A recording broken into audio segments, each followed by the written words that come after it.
વાતાવરણના વારંવાર બદલાવથી શાકભાજી ઉત્પાદનમાં ઘટાડો થઈ રહ્યો છે। ખેડૂતો માટે આ વર્ષે ખેતી પડકારરૂપ બની છે તો સાબરકાંઠામાં શાકભાજીનું વાવેતર મોટા પ્રમાણમાં થાય છે, પરંતુ આ વર્ષે બદલાતા વાતાવરણની અસરથી ઉત્પાદનમાં ઘટાડો થયો છે। અતિશય ગરમીથી શાકભાજી બગડવા અને તાજેતરના ભારે વરસાદને કારણે પાકને નુકસાન થયું છે। ખેડૂતોનું કહેવું છે કે અગાઉ જ્યાં 10 જેટલી બેગ શાકભાજી લાવતા હતા ત્યાં હવે માત્ર 2 થી 3 બેગ જ ઉત્પાદન મળી રહ્યું છે। બીજી તરફ મજૂરી અને પરિવહન ખર્ચ યથાવત રહેતા ખેડૂતોને આર્થિક મુશ્કેલીનો સામનો પણ કરવો પડી રહ્યો છે। લાવવાનું કોસ્ટ વધી ગયો, પેટ્રોલ ડીઝલના ભાવ વધી ગયા। આ એપી ગાળામાં ભીંડા વાયા હોય તો 20 પાઉન્ડ કરતા 20 પાઉન્ડ ઓલમોસ્ટ 20 મણ થાય। અત્યારે 7-8 પાઉન્ડ હવે 50% કરતા પણ નીચું ઉત્પાદન। પેલા સારું ઉત્પાદન હતું, અત્યારે ઘટી ગયું। લાવવા લઈ જવાનો ખર્ચો બી 30 કિલોમીટર થી આવીએ છીએ એટલે 600-800 રૂપિયા ખર્ચો થઈ જાય। ભાવ ઓછો મળે છે।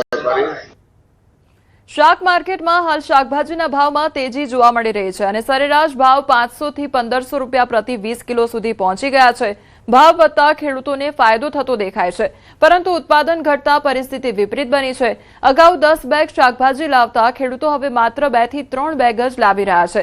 મજૂરી, પરિવહન, ખાતર, દવાનો ખર્ચ અને વધતા પેટ્રોલ ડીઝલના ભાવ વચ્ચે ખેડૂતોને આર્થિક નુકસાન સહન કરવું પડી રહ્યું છે। બદલાતા વાતાવરણ અને વરસાદની અનિશ્ચિતતાથી ખેડૂતોની ચિંતા પણ વધી ગઈ છે। વારંવાર હવામાનમાં પલટો આવવાથી શાકભાજીનું ઉત્પાદન ઘટી ગયું છે અને ખેડૂતોને નુકસાન છે। જે ખેડૂતો આજે 20 કુબી લઈને આવતા હતા એની જગ્યાએ 5 કુબી લઈને આવે છે। વારંવાર વરસાદ પડવાથી બી અને ખેડૂતોનો માલ બગડી ગયો છે। વધારે શાકભાજીના પાકમાં ઉત્પાદન ઘટી ગયું છે। દેવભૂમિ દ્વારકામાં ચોમાસાના પ્રથમ તબક્કામાં અપેક્ષા મુજબ વરસાદ ન વરસતા ખેડૂતોમાં ચિંતા જોવા મળી રહી છે। જિલ્લાના અનેક ગામોમાં ખેતીની જમીન વાવણી માટે સંપૂર્ણ તૈયાર હોવા છતાં વરસાદના અભાવે મોટાભાગના ખેતરો હજુ ખાલી પડ્યા છે। કેટલાક ખેડૂતોએ જોખમ લઈને આગોતરું વાવેતર કર્યું છે, પરંતુ વરસાદ ખેંચાતા પાકના ઉગાવવા સામે પણ પ્રશ્નચિહ્ન ઊભું થયું છે। ખાસ કરીને મગફળીના વાવેતર માટેનો મહત્વનો સમય પસાર થઈ રહ્યો હોવાથી મોંઘા ભાવે ખરીદેલું બિયારણ ઉપયોગમાં લઈ શકાયું નથી। બીજી તરફ આગોતરું વાવેતર કરનારા ખેડૂતો માટે પણ કુવા અને બોરવેલના પાણીના સ્તર ઘટતા પાક બચાવવાનો પડકાર ઊભો થયો છે। ખેડૂતોની માંગ છે કે નર્મદાનું પાણી જિલ્લાના જળાશયોમાં છોડવામાં આવે, જેથી ભૂગર્ભ જળસ્તર ઊંચું આવે અને ઊભા પાકને બચાવી શકાય।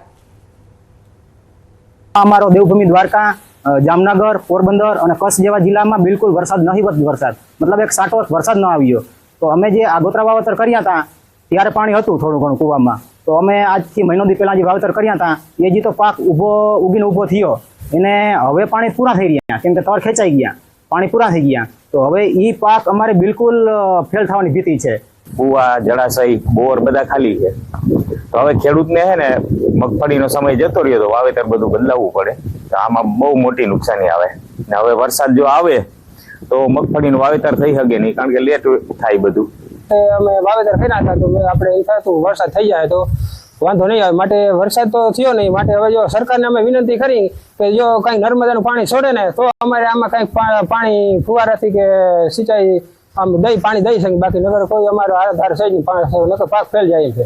જો સરકાર આ નર્મદાનું જે પાણી આજુબાજુમાં કઈ પાઇપલાઇન જે લાગુ પડતું હોય એ નદીમાં છોડે તો આ આગોતરી મગફળી જે વાવેલી છે ઓરવેલ મગફળી એમાં ખેડૂતને ફાયદો કંઈક અંશે થાય। આણંદ જિલ્લાના તારાપુર તાલુકામાં આ વર્ષે વરસાદના અભાવે ડાંગરની ખેતી પર સંકટ ઊભું થયું છે। તાલુકાના 42 ગામોના ખેડૂતો વરસાદની રાહ જોઈ રહ્યા છે, પરંતુ હજી સુધી પૂરતો વરસાદ થયો નથી। બીજી તરફ સિંચાઈ માટેની કેનાલો પણ ખાલી હોવાથી ખેડૂતો ભારે મૂંઝવણમાં મુકાઈ ગયા છે। કુલ 42 ગામોની આજીવિકાનું સાધન ડાંગરની ખેતી છે, પરંતુ ચાલુ વર્ષે સમગ્ર તારાપુર તાલુકામાં ડાંગરની ખેતીને અનુરૂપ વરસાદ નથી। ધરતીપુત્ર વરસાદની રાહ જોઈ રહ્યા છે। ખેતરો ખેડી તૈયાર રાખ્યા છે, પરંતુ વરસાદનો છાંટો પણ નથી। ખેતરો તૈયાર હોવા છતાં પાણીના અભાવે વાવણી અટકી છે, જેના કારણે ખેડૂતોમાં ચિંતા વધી રહી છે। આણંદ જિલ્લાની અંદર 60 ગામ, તારાપુર તાલુકાના 42 ગામને ડાંગરની અંદર નભી રહ્યા છે। વરસાદ ન હોવાના કારણે કેનાલની અંદર પાણી નથી। તારાપુર તાલુકાની અંદર ડાંગરનો પાક મુખ્ય છે, જે આખા ગુજરાતની અંદર પ્રખ્યાત છે। પાણી ના હોવા અને વરસાદ ના હોવાના કારણે ખેડૂતો એની રાહ જોઈને બેસી રહ્યા છે। ખેતર બેતર ખેડીને તૈયાર રાખેલા છે, ડીઝલો ને એવું બહુ જ બાળેલું છે। હવે જો ઉપરથી વરસાદ નથી આવતો, કેનાલમાંથી પાણી નથી મળતું, તો અમે કરવી છું. અમારે મેન વસ્તુ ડાંગરનો પાક છે. રાજ્યમાં ચોમાસાના પહેલા રાઉન્ડમાં ક્યાંક ભારે વરસાદ વરસ્યો છે તો ક્યાંક ખેડૂતો હજુ વરસાદની રાહ જોઈ રહ્યા છે. બનાસકાંઠા જિલ્લામાં પૂરતો વરસાદ ન થતા ખેડૂતોની ચિંતા વધી ગઈ છે. આકાશી વરસાદના ભરોસે કરાયેલું આગોતરું વાવેતર હવે પાણીના અભાવે સુકાવા લાગ્યું છે. જિલ્લામાં સિંચાઈ માટે નહેરથી પૂરતી વ્યવસ્થા નથી અને જે ગરીબ ખેડૂતો પાસે બોરવેલની સગવડ નથી તેમના ખેતરોમાં પાક બળી જવાની નોબત આવી છે. તો મોંઘા બિયારણ અને ખાતરના ખર્ચ બાદ હવે પાક બગડવાની ભીતિ ખેડૂતોને સતાવી રહી છે.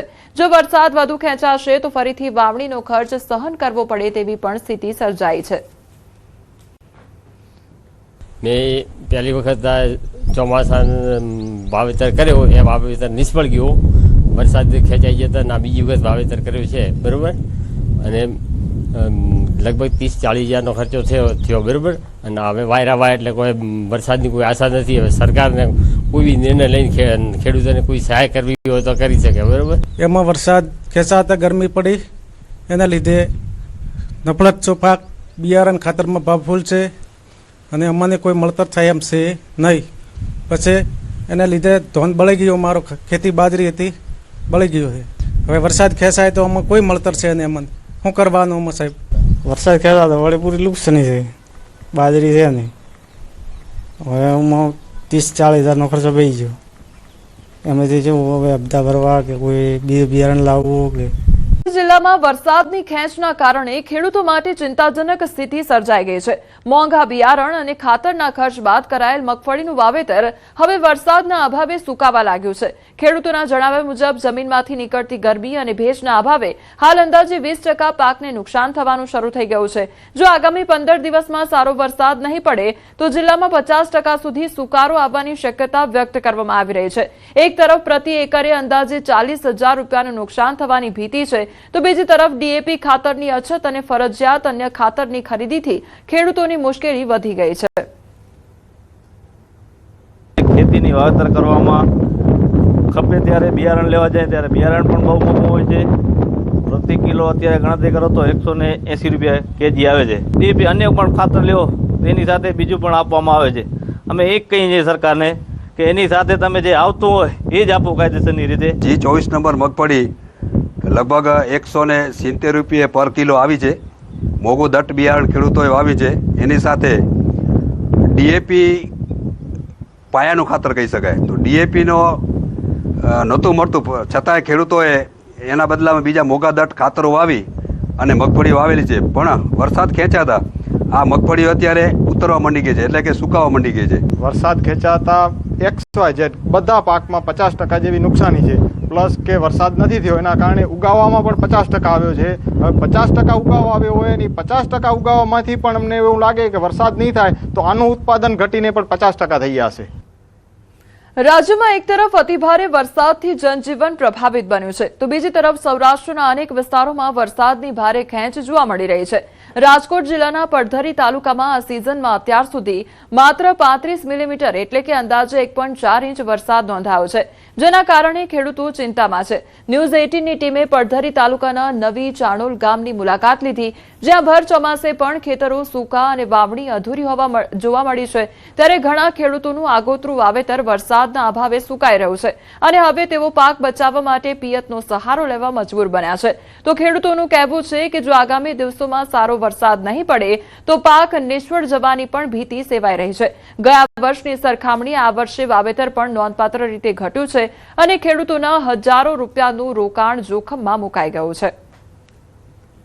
અમારા ગામમાં 4000 વીઘા જમીન આશરે અમારે છે અને 200 થી 225 ખાતેદાર, એમાંથી 500 વીઘા જમીન આગતરી વાવેલ છે અને બાકીની 1000 વીઘા જમીનમાં અમે દાણા વરસાદના હવામાનને આગાહી મુજબ વાવેલ છે. તેથી એ દાણા 2 દિવસમાં વરસાદ ન થાય તો એ દાણા સંપૂર્ણ નિષ્ફળ જાય એમ છે, કારણ કે વરસાદ માત્ર અડધો ઇંચ જ અમારા ગામમાં વરસાદ થયો છે. હવામાનના પગલે મેં વાવી દીધું હતું પણ વરસાદનો અભાવને હિસાબે ઉગે એમ છે નહીં. વીઘે 5000નો ખર્ચો કર્યો છે.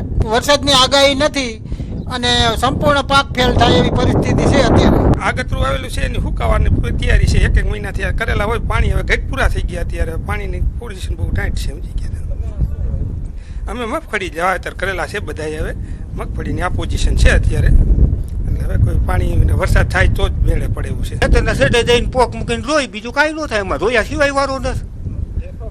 ઢેફાઈ નથી પલર્યા, જો દેખાય છે આ ઢેફાઈ ન પલરે તો ઉગે ખરા. કાંઈ વરસાદ નથી, રેડો આવ્યો, આ કપડાં પલરી ગયા અને ઘડીકથી સુકાઈ ગયા. એ કાંઈ કપડે સહી, એટલો વરસાદ આવ્યો. રાજકોટ જિલ્લામાં સૌથી ઓછો વરસાદ છે તે પડદરી તાલુકામાં પહોંચ્યો છે. ત્યારે પડદરી તાલુકાના ગ્રામ્ય વિસ્તારોની પરિસ્થિતિ જાણવા ન્યૂઝ 18ની ટીમ છે તે પડદરી તાલુકાના ગ્રામ્ય વિસ્તારોમાં પહોંચી છે. નવી ચણોલ ગામના દ્રશ્યો જોઈ શકો છો. અત્યારે ભર ચોમાસે જે અત્યારે અહીંયા કેટલીક જગ્યાએ ખેડૂતો છે તે પિયત કરી રહ્યા છે, પોતાના પાકને બચાવવા માટેના અંતિમ પ્રયાસો કરી રહ્યા છે. તો કેટલાક ખેડૂતો છે તે પોતાના ખેત પાકને બચાવવા માટે જે છે એ હજુ અત્યારે પ્રયત્ન કરતા નજરે પડી રહ્યા છે. આ ખેતર છે અહીંયા ખેડૂતોએ જે બિયારણ તો વાવી દીધું છે, પરંતુ વરસાદના અભાવે આ બિયારણ છે તે ક્યાંક જે છે ઉગ્યું નથી. કેટલીક જગ્યાએ જે છે તે વાવેતર કરી દીધા બાદ જે વરસાદ થવો જોઈએ જૂન મહિનામાં જે વરસાદ થવો જોઈએ તે વરસાદ નથી થયો. ખાસ કરીને ખેડૂતો માટે જે છે તે અનેક મુશ્કેલી સર્જાઈ શકે છે. હાર્દિક જોશી, ન્યૂઝ 18 ગુજરાતી. રાજ્યમાં નવા નીરની આવક થઈ રહી છે. રાજ્યમાં 6 ડેમ 100% ભરાઈ ગયા છે, તો 18 ડેમ 70 થી 100% વચ્ચે ભરાયા છે.